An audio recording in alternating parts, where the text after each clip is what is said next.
true believers. This is Head Speaks, a proud member of the Headcast Network family of shows. As usual, I am your host, Aaron Moss, aka Brother Head.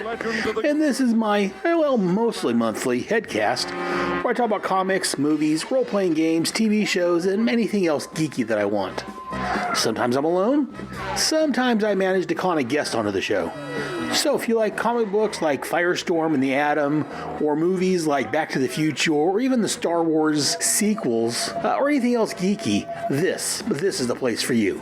So let's get the flux capacitor fluxing, the TARDIS tarting, and let's say Shazam!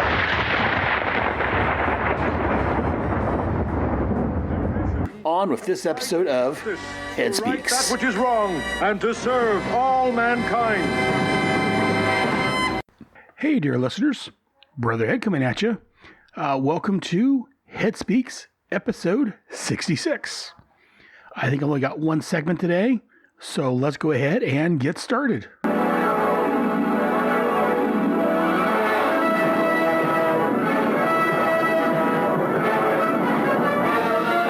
Faster than a speeding bullet.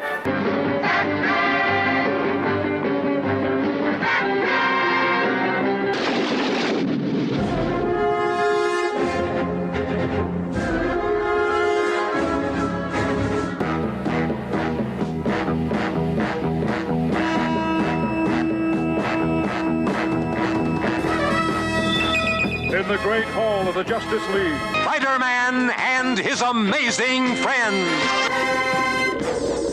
The Justice League of America versus the Legion of Doom. This is What's in Head's Long Box? Dedicated to truth, justice, and peace for all mankind. The world's greatest super friends. So in this episode of What's in Head's Long Box, I'm going to continue my coverage of Power of the Atom number 7. This was cover dated holiday of 1988. The actual on-sale date was October the 25th, 1988. The cover price, $1. The title was called Behind Enemy Lines. Written by Roger Stern, penciled Graham Nolan. Inker Keith Stan Wilson. Letterers Bill Oakley. Colorist Nancy Houlihan, edited by Mike Carlin. The pencil was done by Graham Nolan and Keith Stan Wilson. Comments before I start the issue. This issue is labeled as an Invasion First Strike Extra. The Invasion was a 3-issue miniseries that crossed over a lot of the DC titles. Basically told the story of aliens attacking Earth, several different alien species. Worlds teamed up because Earth has a lot of heroes, has a lot of metahumans on it, and they feel that Earth is going to be a problem. So they wanted to enslave Earth, and the Dominators wanted to experiment on our metahumans and find out what made them and see if they could, create their own, if I'm not mistaken.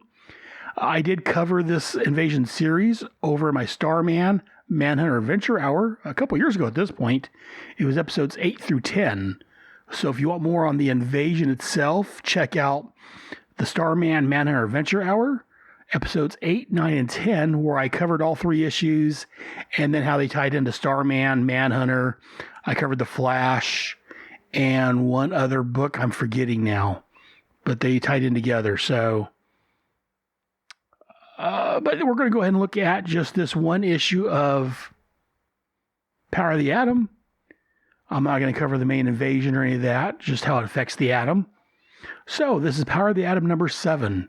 The cover on this has a large picture of the atom standing in front of the Earth with a bunch of alien ships surrounding him.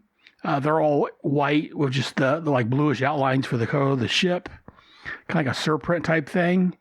And on it says Invasion First Strike Extra. The way that they did this, all the issues that came out or that tied into the first issue of Invasion were called First Strike, and then I think there was a Second Strike, and then there was I don't think it was called Third Strike. I think the last one was Invasion Aftermath, which is the next issue. So this ties into the first issue of Invasion. I love this cover. It's, when I think of the Invasion, I think of this cover, when I see this cover, it very much brings back the Invasion crossover. As I've said elsewhere, the Invasion from DC Comics is the first DC crossover that I bought into when I started collecting comics. As I've said, I started collecting comics of G.I. Joe in 87. Slowly started picking up other comics. By this point, like I said, this was 88. So I was pretty much picking up. Like I said, I'd picked up Power of the Atom from near the beginning. Actually, the beginning, I was picking up almost every DC series, I think, or maybe not everyone at this point, but I was picking up quite a bit of them. And the Invasion, again, I picked that up, and that led me to pick up even more DC books. So the Invasion has a soft spot in my heart. So let's go and get started with this book. So we start out with the Atom overlooking some Kuns, making some Australian guys load some huge boxes into a truck or something. And again, we start off with a little intro here. Planet Earth has been invaded by an alliance of extraterrestrial beings. Already, they have seized control of Australia and enslaved her people. But while world leaders try to put aside old differences and settle upon an appropriate response, one man has acted, Dr. Raymond Palmer. His is the power to reduce his size and mass, but with a thought. He is the Power of the Atom. And then we get the neat Power of the Atom logo. We got our story title down here, Behind Enemy Lines. And like I say, we get the Atom standing up on these beams as he's watching these Kuns make these poor Australians do slave labor. And there's one guy in this page I'm going to mention a little bit later when we get to him. So like Atom uses his powers, he shrinks down and he leaps down, and part of the Atom's powers, in case you haven't paid attention in the last 6 issues, and before that, he can reduce his size, but he can also shift his weight. So at this point, he's reduced his size down to like 6 inches, but he's got the full weight of a 180-pound human man landing right on the base of the neck of this Kun, knocking him out. And his buddy sees it, runs over to attack. He's like, what? Or he runs over to find out what's going on. He's like, Merkin, this is no time to clown around. Don't embarrass me in front of these Earthers. Merkin, what is wrong with you? And again, it tells us it translated here from the Kundi. And as he's looking at his unconscious buddy, Ray crows a full size and just kicks him in the jaw. And he's like, your buddy just got on the wrong side of a 180-pound Atom. You too. And this one doesn't knock him out, just kind of knocks him back a little bit. So he starts shooting at the Atom, and Ray leaps for the other alien's gun that he knocked out and grabbed it and shoots this alien in the chest, which doesn't knock him out. It just kind of knocks him back a little bit. And so the Atom runs up and kicks at him again, using his full strength just to knock him on his butt. And again, one of the Australians back here is like, all right, give him one for us. And so he's taking out these 2 Kuns, and these guys are congratulating him. And one of them's like, that was great. You're that Yank superhero, ain't you? And another guy's like, sure, he's the Atom, spelled A-D-A-M. And Ray's like, close, it's the Atom. And he's like, we sure gave him what for? Where did the deuce you come from? And Ray's like, well, about half an hour ago, I was in a lab full of stooges who work for an old enemy of mine. And we kind of recaps the end of the last issue and what we didn't see, where Cronus, tells them about the alien invasion. He shows them news footage of the Dominators giving their ultimatum. And basically, Cronus wants to work with Ray. And because, again, he may be a villain. He may want to take over the Earth, but he is still an Earthling, and he still loves the planet Earth. That's where he lives. That's where, someone I heard once say that's where stuff's at. So, he's got to defend it. And so he's telling Atom, I'm willing to put aside our differences and we can work together. And Ray's like, because he says, an alien invasion is a much more immediate concern than our rivalry. And Atom's like, rivalry? You've been trying to kill me for years. You people shanghaied me to this place and put me through hell until I broke free. Why should I trust you? And this is where David, a.k.a. Cronus, is like, Adam, we are both Earthmen of considerable power, and our world is threatened. What do you say? And he holds out his hand for that, shake Adam's hand as like a sign of truce. And Adam looks down at it and looks back up at him like, all right, a truce for now.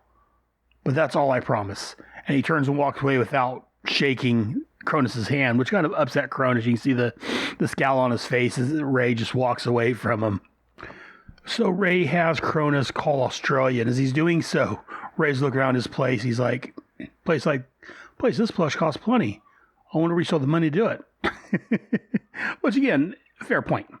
But so Cronus calls Australia, and he's like, what do we do now? He's like, just hold the phone, count to 20. I'll do the rest. As he shrinks down and jumps into the phone. And again, he says, it's strange getting any kind of help from one of his oldest enemies. We had a little time to reflect on it, because once he shrunk down, the call's electron stream shot him down the line. And then we end up in Australia, where one of the Kuns is sitting there listening to a phone, a headset. And he's like, sounds like some full earther resetting numbers. And Ray goes inside the Kun's ear, and I imagine starts playing the bongos on his eardrums or something, because the guy claps his hands to his ears and falls down unconscious. And as he takes out this Kun, another one of the aliens, I forget what they're called offhand, but he describes it as a walrus with a bad underbite, went running at him. And again, as he says, from the looks of him, he doesn't even have ears. And another Kun comes in the rooms and shoots at the Atom. But again, the Atom shrinks down real small and blasts his walrus-looking friend. So again, I love when when the Atom uses his powers like that and he shrinks down and causes the bad guys to shoot or punch one of their friends or something. It's a great use of his powers. And again, as I said, I love here on the bottom of page 7, I love they're showing him shrinking down out of sight while the Kun is blasting at his buddy there. It's just magnificent image here. And I like this. Ray's like, I don't know who was more surprised, him or the walrus. I'd say probably the walrus, seeing how it's the last thing he saw. And then he grows again real tall and uses his full strength to sock him in the guts. And again, he's able to draw on the tiny fraction of that mass for a split second, adding it to his swing to give enough power to knock out the Kun. And so he picks up the headset and tells Cronus, I'm here, you can stop counting. And as he's talking to him, he tells him he's at a long line switching carrier, a small force guarding the place. He's going to check it out. And Cronus is like, well, just sit tight. I can be there in a matter of moments or minutes. Hold on, I'll join up with you. And Ray's like, sorry, don't have time. Got too much going on. I'll see you when the war's over. And he hangs up on him. And click. Ray's like, he probably hated it when I hung up on him. Anyways, that's my story. And so he's like, what's yours? And he's like, Buddy Kuns have been using us for slave labor. Our families were all herded into camps. And when Ray hears this, he's like, prison camps? Where are they at? Maybe I can free your friends. And a couple of the guys are like, you're not going alone. We're going to help you out. This is our family. This is our place, our home. We're going to help you. Nothing you do to stop us. And so Ray's like, okay, that's what you wanted. And he changes back into his regular clothes. So he's got his IVU cap on. And I went back and checked the last issue 6, because that's the kind of things I do. And when Cronus kidnapped him, that's what he was wearing. The IVU hat, the green jacket, blue jeans. So I do like that they kept the continuity of it, of what he was wearing at the time. So very nice. And so as they're making their way to the prison camp, they're basically like, how'd you become a hero anyways? And he's like, I guess my book didn't make it down this far. And so basically the next page or so, he kind of recaps his origins about how he found the white dwarf meteor. He used it to make a costume. He started helping out, used it mainly to help out this lady friend of his that was trying to establish her practice. And the guy that I mentioned on the first page, he pipes up here. He's like, sounds like a right special lady. If I were you, I'd marry her. And the reason I wanted to mention him is because it looks like it's Paul Hogan in his Crocodile Dundee clothes. So Crocodile Dundee or Paul Hogan, whichever it is, was apparently one of the people captured by the Kuns over in Australia. I just thought that, I don't know if it's supposed to be one of the two or if it just happens to be an Australian that looks like him. I'm not quite sure of the artist's intent on this, but it made me chuckle seeing Paul Hogan here. But yeah, Paul Hogan's like, that's what we refer to him as whenever I mention him. Sounds like lady's right special lady. If I were you, I'd married her. He's like, I did. Didn't last. And he explains that she's married to someone else now. And as we do a scene cut to show Gene watching the news about the alien invasion and the UN talking about how they're not going to give in to the aliens' demands. And they're talking about, possible retaliatory actions with the Just League International. And Gene's worrying that, Ray, she knows Ray's going to be involved with this because this is what Ray does. And she's right. Ray's right in the middle of it all. Meanwhile, Paul Hoban, her husband, I believe they got married. That's what she said. Yeah, they were married. He's all upset that she's worried about Ray when he could be called active duty. He's like, I didn't even think. I assume this is a superhero matter. So I didn't think about civilian, or not civilians, but regular soldiers being called into duty. So, and again, they're kind of hugging it out. And he's like, it's okay. I understand. You're upset. We're all upset. And now look on Paul's face here on the bottom of page 11. It doesn't show much, but I think it shows enough that he's, I don't know if he's worried or just upset that Gene is so worried about her ex-husband. And again, I don't care for Paul, mainly because, again, I read the Sword of the Atom series, a miniseries, and I know that, he basically, in quotes, stole Gene from Ray. Again, Gene is not innocent in any of this. She's just as guilty, so I'm not a huge fan of Gene Loring or Paul at this point, just because of the way the relationship with Ray ended, as I've talked about back when I covered the Sword of the Atom issue 1.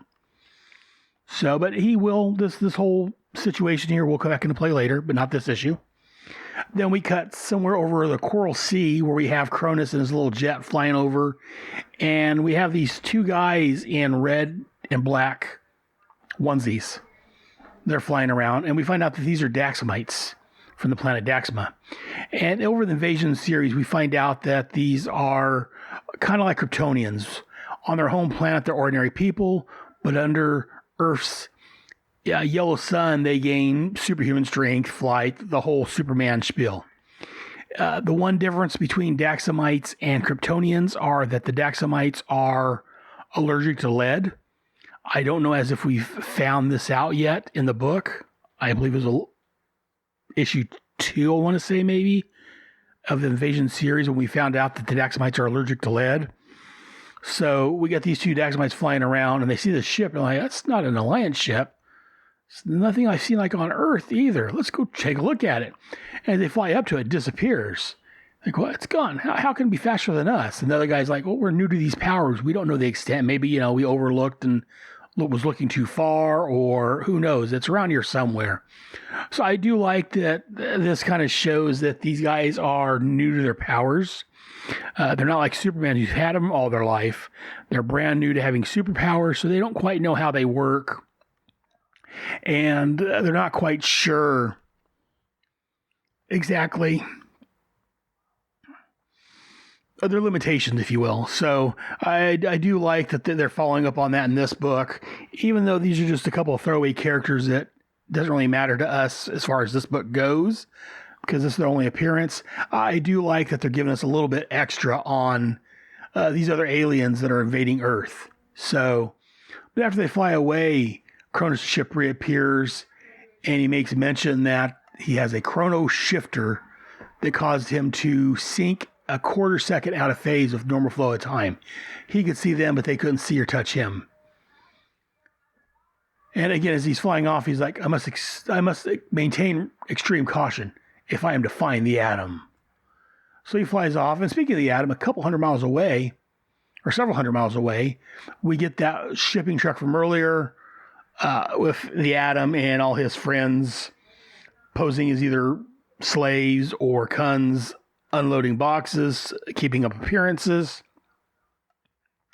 And one of the Khans sees the Australian dressed up like a Khun. He's like, what goes on here? You're not a true Khun.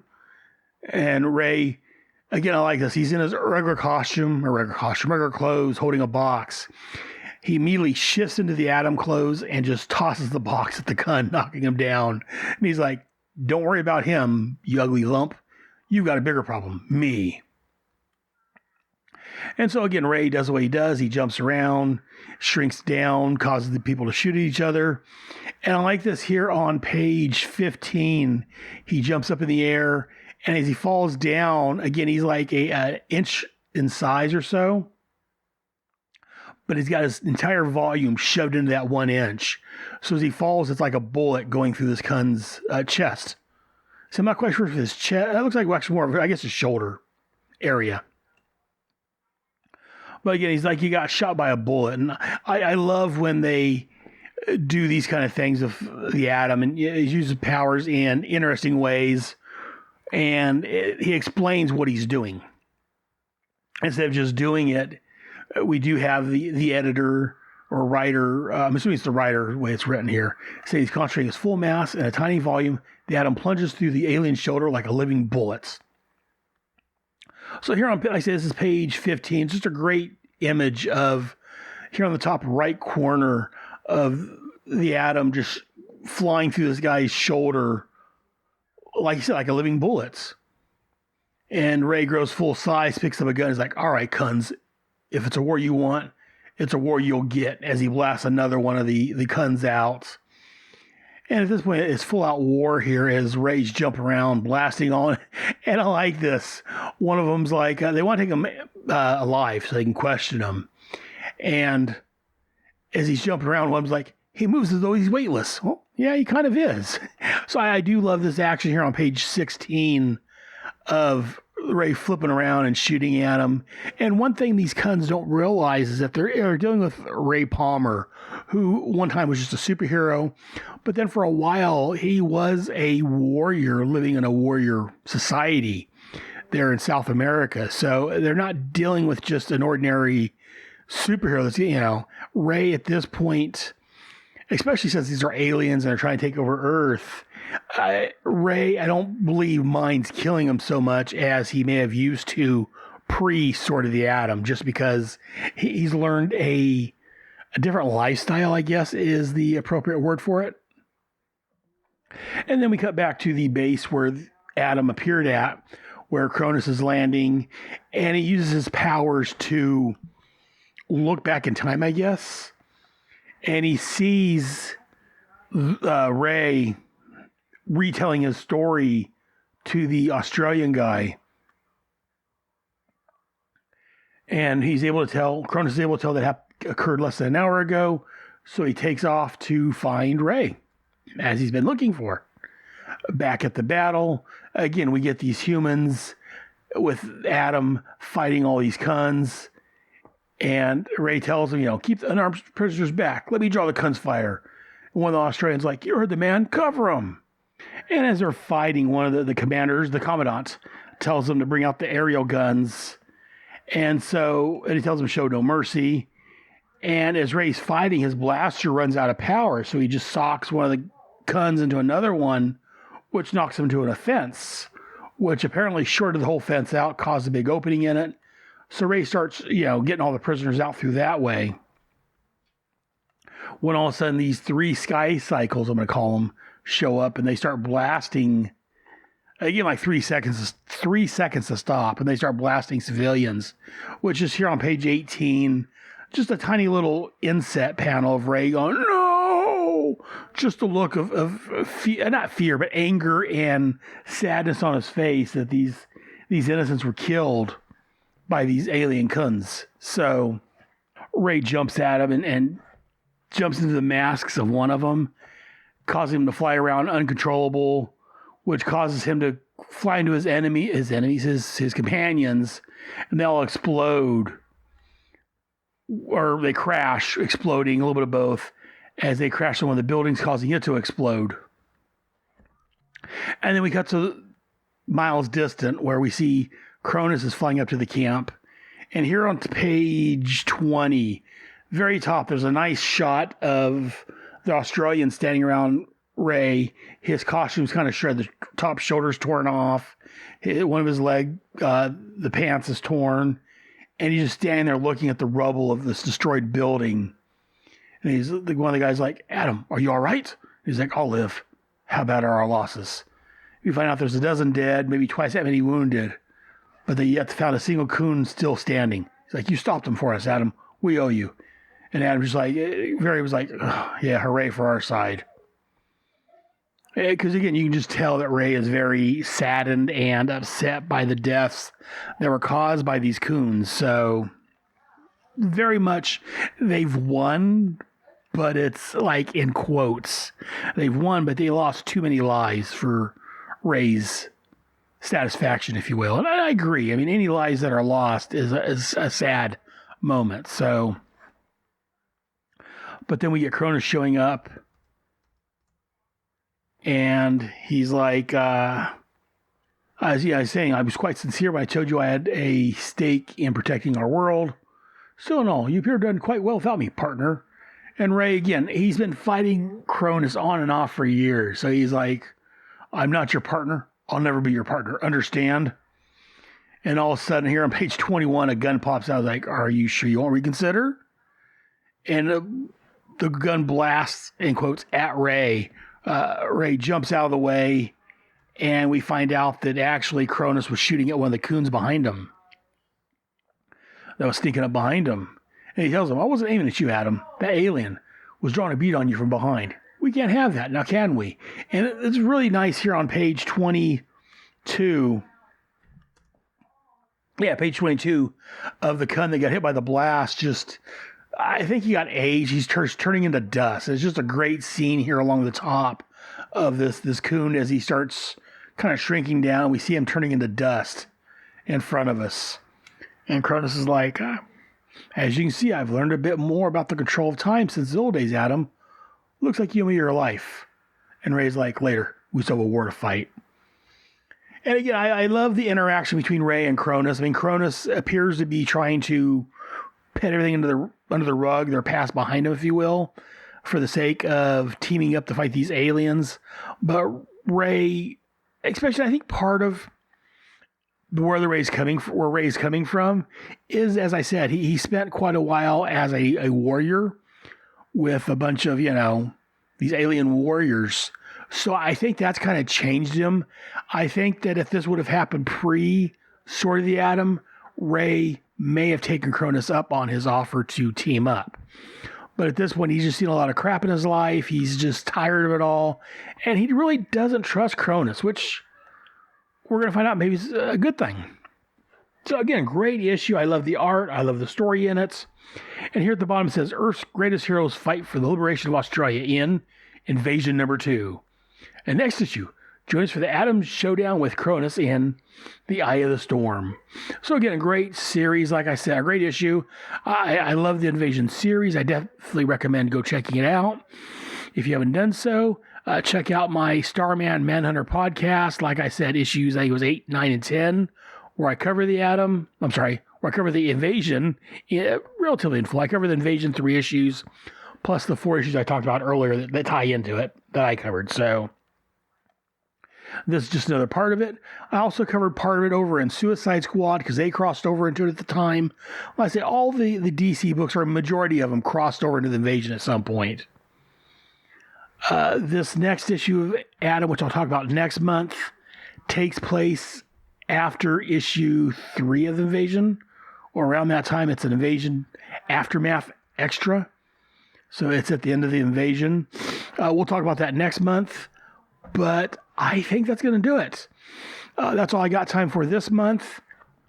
Go ahead and let me know what you think. You can send an email to head@headcastnetwork.com. And I would love to hear from you guys. Did you guys like this Invasion crossover? Did you like the Atom? Give me your thoughts. I love hearing from people. Also, if you don't want to email, you are free to call us. I do have a voicemail set up for the Headcast Network. The phone number is area code 559-500-0720. 3182. Again, the Headcast voicemail voice line is 559-500-3182. Call and leave a message there. And if you like what I'm doing here, check out our Patreon page, patreon.com/headcastnetwork. If you like what I'm doing, throw a few bucks in the tin, and you can join some other Patreons we have, like Gene Hendricks, which is another podcasting friend of mine I met via podcasting. I've had him on some of my earlier shows. I've been on some of his. Great guy. I love him. Also, we have Mark Ross, a.k.a. Cluck Trent, who is helping out with the Patreon. So join those two gentlemen and throw a few bucks in the tin, and I will read your name off on the air. But that's going to do it for this episode. Remember, until next time, Head has spoken.